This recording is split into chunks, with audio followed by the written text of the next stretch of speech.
Code blue. Room 7. Unresponsive. The voice over the intercom was flat, mechanical, stripped of anything human, the way hospital announcements always were, as though the building itself had learned to deliver catastrophe without flinching. Dr. Nathaniel Howe slammed his palm against the crash cart and spun toward the doorway. 34 years old, chief resident of cardiothoracic surgery at Mercy General, he had graduated top of his class at Johns Hopkins and completed a fellowship at Cleveland Clinic under one of the finest hearts in American medicine. He did not panic. He had been trained not to panic, but he had also lost 3 patients in the last 11 days and tonight made 4 attempts on this one. The man in room 7 was named Gerald Fitch, 61 years old. Post-bypass, day 3 of recovery. He should have been stable. His numbers had been climbing in the right direction, and then at 2:47 in the morning, his heart simply stopped cooperating. Howe got him back. 12 minutes of resuscitation, 2 rounds of epinephrine, 1 brutal round of internal massage that left Howe's forearms aching. Gerald Fitch's monitor climbed back to a jagged, stubborn rhythm. Not good, but alive. Howe stood in the hallway afterward, back against the wall, eyes closed, the back of his surgical gown soaked through. Down the corridor, almost invisible under the harsh fluorescent strip, above the supply closet, a man in grey was pushing a mop. Squeak, drag, squeak, drag. The wheel on the bucket needed oil. It had needed oil for 3 weeks. Nobody had gotten around to it. His name was Edwin Quarles. He was 78 years old, and he had been cleaning the cardiothoracic wing of Mercy General since the building was renovated in 2009. Before that, he'd cleaned the old wing. He wore grey pants and a grey shirt and a name tag that said Ed in thick black marker because the laminated one had cracked and nobody had ordered a replacement. He was quiet, he was slow.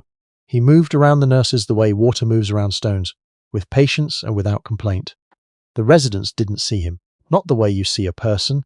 They saw him the way you see a corridor or a chair, as part of the background, something to step around.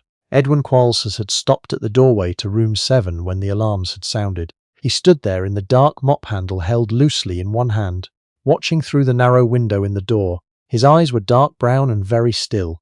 He watched the way a man watches something he has seen before, not on a monitor, in person.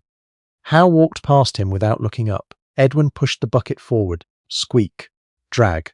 The case conference the next morning was in the small room off the nurse's station, the one with the bad projector and the coffee maker that only worked if you hit the side of it twice. Dr. Harriet Osey, head of cardiothoracic, sat at the head of the table. She was 60, thin, precise, and she had the expression of a woman who had stopped sleeping properly sometime around 2019 and had made peace with it. Howe sat to her left. Dr. Priya Subramaniam, the senior fellow, sat across from him. 2 junior residents, Marcus and Ling, flanked the ends. 4 episodes of acute arrhythmia in 72 hours, Dr. Osey said, looking at the chart on the table. The bypass was textbook. Grafts are patent. Ejection fraction is acceptable.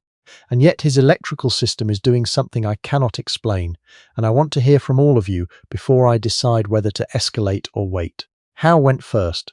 He laid out the pharmacological interventions they'd tried, the 2 ablation consults they'd requested, the imaging, the labs. He spoke precisely and quickly because that was how he thought, and because the quicker he spoke, the less time there was for Dr. Osey to ask him why he hadn't thought of something sooner. The amiodarone isn't holding, he said. I want to try flecainide in a post-bypass patient with this level of myocardial irritability, Dr. Osey said carefully, is a conversation we need to have. I know the contraindication profile. His renal function is good. I think the risk is acceptable. I think you're tired, Nathaniel. The room was quiet. I've been awake for 26 hours, Howe said, but I've looked at this 12 different ways. And you keep landing on flecainide. Yes, Priya shifted in her chair. I went back through the literature last night. There's a case series out of Mayo 2019, similar presentation post-CABG. They had success with low-dose beta-blockade titrated over. We've been on beta-blockers since day 1, Howe said. Not this protocol. I've read the Mayo series. The patient population isn't comparable. Then tell me what's different, Dr. Osey said. And that was not a question. That was an examination. Howe opened his mouth. The door to the conference room opened. Nobody had knocked. The door just swung inward, and Edwin Quarles stood in the frame with a mop in one hand and a trash can liner in the other. He looked at the room full of physicians and stopped. Sorry, he said. Thought you were done in here. We're not done, said Marcus, one of the residents, without looking up from his laptop. I can come back? Yes, Marcus said, still not looking up. Please do. Edwin nodded and began to back out. Actually, Dr. O.C. said. Something in her voice made Edwin stop. She was looking at him with a particular kind of attention, the attention of a woman who noticed things. She had passed Edwin Quarles in this hallway several hundred times in the past 9 years. She had always said good morning to him, which put her in a minority among the medical staff. Edwin, she said, come in for a moment. Harriet, Howe said, and his voice carried the particular fatigue of a man who has been awake for 26 hours and does not have the reserves left to be diplomatic. We're in the middle of a case conference. I'm aware, Dr. O.C. said. She looked at Edwin. Have you been on this wing all night? Edwin set the trash liner down. Since 11, he said. I cover 11 to 7. Room 7, she said. Gerald Fitch. You were in the hallway when he coded. Edwin said nothing for a moment. Yost, you watching? I didn't mean to interrupt anything. You weren't interrupting. She paused. You were watching very carefully, like you'd seen it before. The young residents were looking at him now. Marcus had finally closed his laptop. Edwin held his mop handle with both hands, the way a man holds something when he needs to think. I have seen it before, he said, but I'm not a doctor. Nobody's asking you to be, Dr. O.C. said. What did you see? Howe pushed back from the table. Dr. O.C., I understand the impulse here, but Nathaniel. Her voice was not unkind, but it landed with authority. Sit down. Howe sat. Edwin looked at the chart on the table. Not the numbers, he couldn't read the chart, but the shape of the page, the photograph clipped to the corner. Gerald Fitch. Square jaw, grey temples, the thick neck of a man who had worked with his body all his life. What's wrong with him? Edwin asked.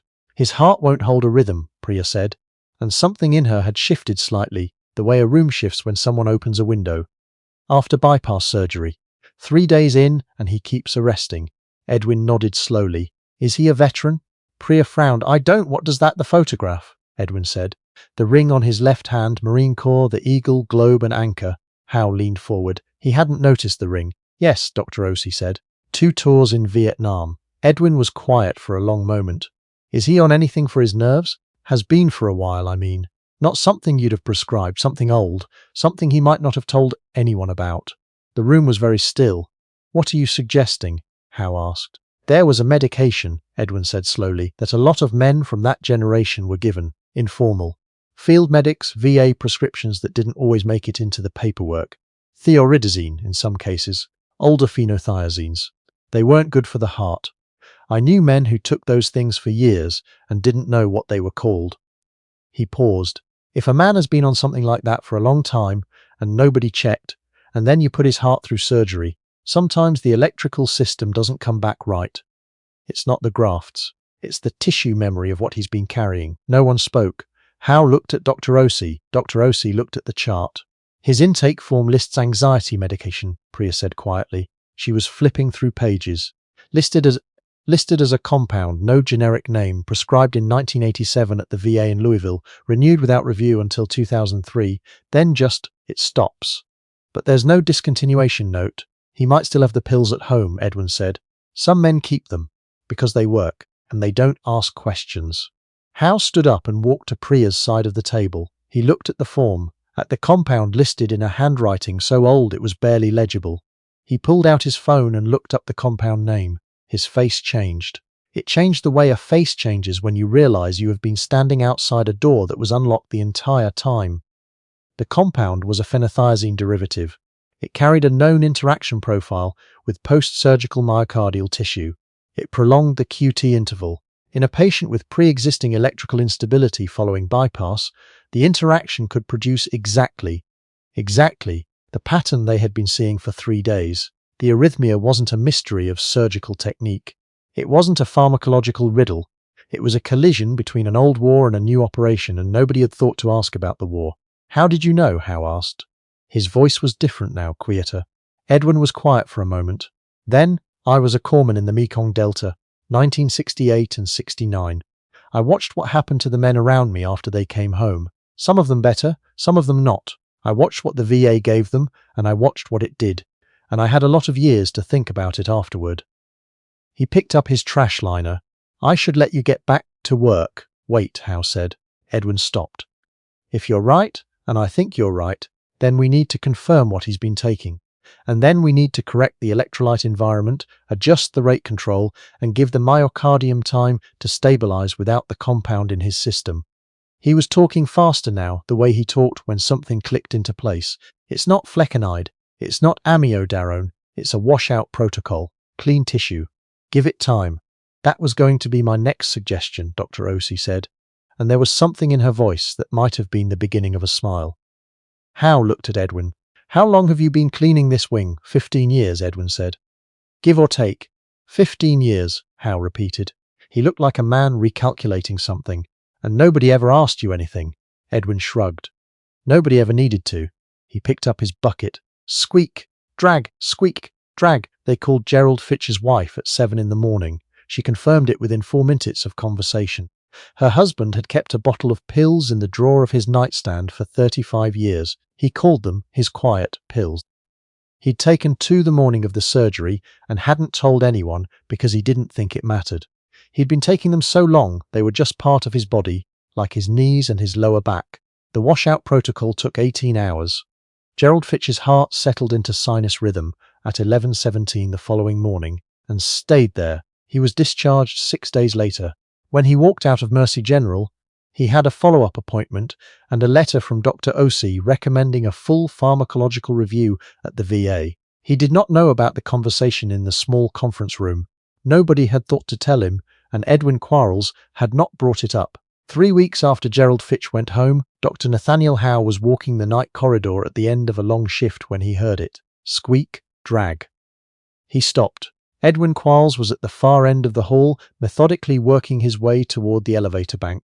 He moved the way he always moved, unhurried, thorough, making no more sound than the bucket required. Howe walked toward him. Edwin looked up when he heard footsteps. He nodded the way he always nodded. Dr. Howe, he said. Edwin.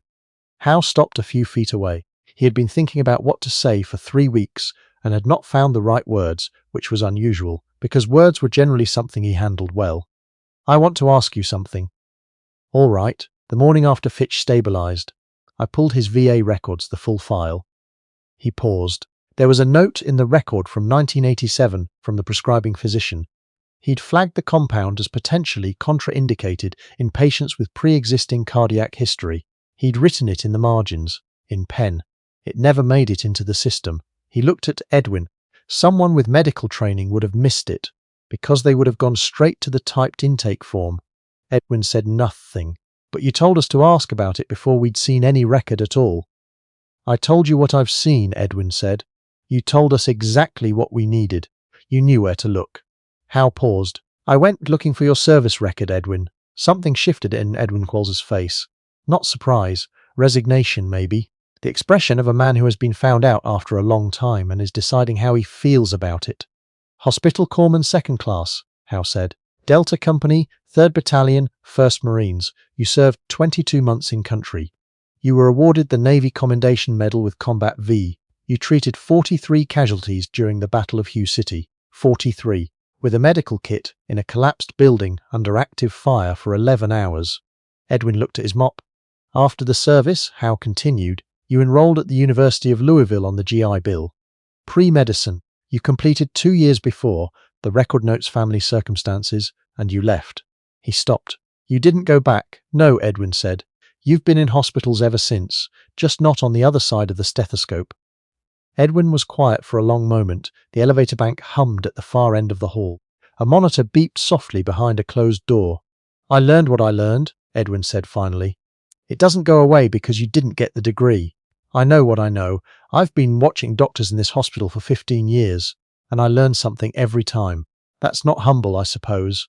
But it's honest. It's honest, Howe agreed. What I told you in that room, that wasn't medicine, that was memory. I recognized something in a man I'd never met because I'd known men like him all my life. That's not the same as what you do. Maybe not, Howe said, but it saved his life, and I couldn't do it. Edwin picked up his bucket handle. I'm not fishing for anything, Dr. Howe, he said quietly. I don't need anything from you. I know you don't, Howe said. That's why I'm here. He straightened.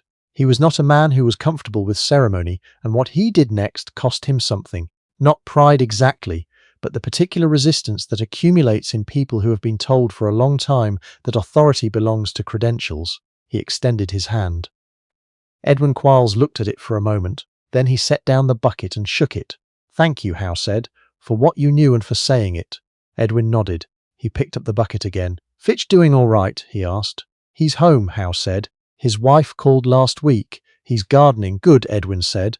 The word carried something in it, satisfaction maybe, or just the simple rightness of a thing resolved. "That's good." He turned and moved down the corridor. Squeak, drag, squeak, drag. Howe stood and watched him go until the squeaking faded and there was only the sound of the hospital doing what hospitals do in the middle of the night. Breathing, monitoring, holding people at the edge of things. 2 days later, Dr. Harriet Osei called Howe into her office. She closed the door, which meant something. "I looked into Edwin's background," she said. She did not apologize for having done it separately from Howe. They had both done the same thing, for the same reason, independently, which told Howe something about both of them. "I also made some calls." She slid a folder across the desk. Howe opened it. Inside was a printout of a letter. It was dated 1969 and written on Marine Corps letterhead. It recommended Hospital Corpsman Edwin Quarles for commendation following his actions during the urban combat phase of the Tet Offensive.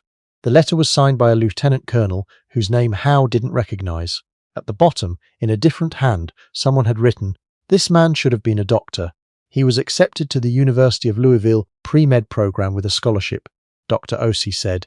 "His first year, his mother fell ill.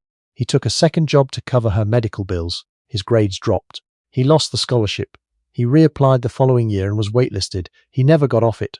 Howe read the folder carefully. "After that," she continued, "he worked hospital custodial jobs 4 different cities over 50 years, Louisville, Indianapolis, Memphis, here." She paused. "Every hospital. Always the medical ward. Always the surgical floor if they'd have him." Howe set the folder down. "He stayed close," Howe said.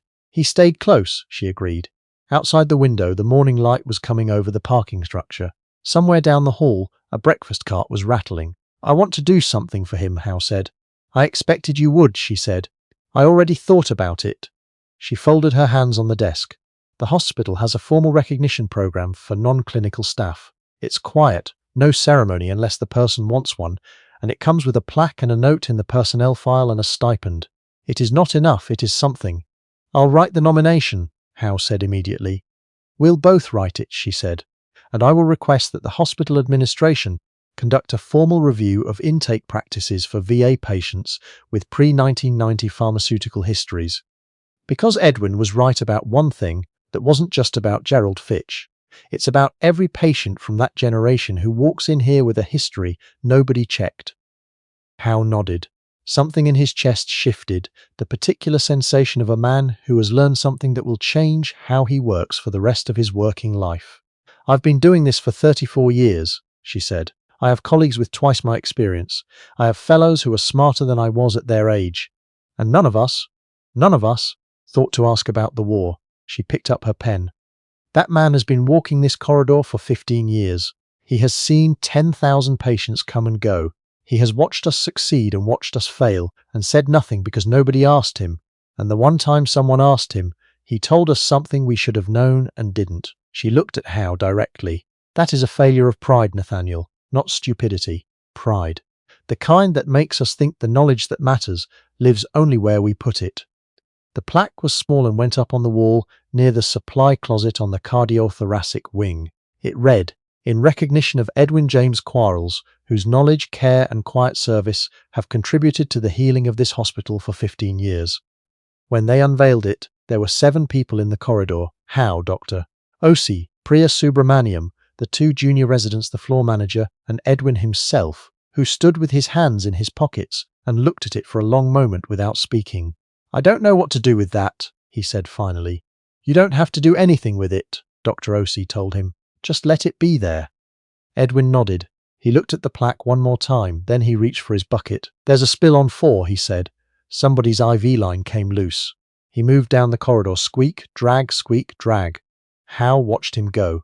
He thought about Gerald Fitch gardening somewhere. He thought about 43 casualties in a collapsed building in Hugh City in 1968. He thought about a scholarship lost, a waiting list that never moved, and 50 years of hospital corridors in 4 different cities.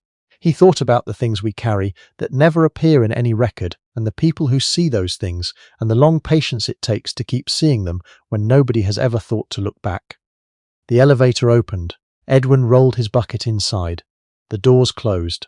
The monitor at the nurse's station beeped steadily, evenly, the sound of a heart that had remembered how to hold its rhythm. Hal turned and walked back to the ward. There were patients to see, there always were, and he understood now, still learning how to see them.